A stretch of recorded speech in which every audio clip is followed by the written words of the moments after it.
Sabi po ng isang kanta,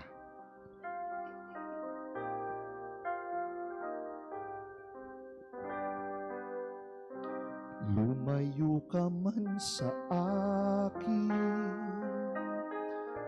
at ako'y iyong limutin,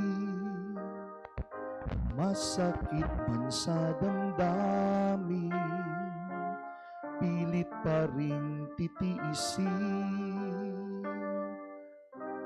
Pagkat saan ka man naroroon,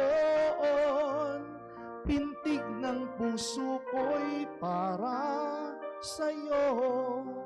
Naghihirap man ang aking damdamin, nagmamahal pa rin sa'yo, giliw.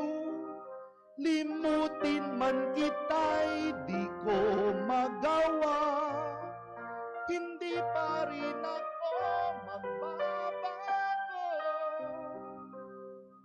Ang pag-ibig ko sa'yo'y lagi mong kasama. Mga kapatid, ganun yung pag-ibig ng Diyos.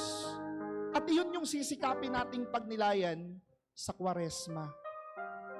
Nagkasala ka, di ba? Pero mahal ka pa rin. Nadapa ka, di ba? Pero mahal ka pa rin. Lumayo ka, di ba? Pero nandyan pa rin. Kasi ganun yung totoong nagmamahal. Ganun ang pagmamahal ng Diyos. Amen? Malakas na palakpak para sa ating Panginoon.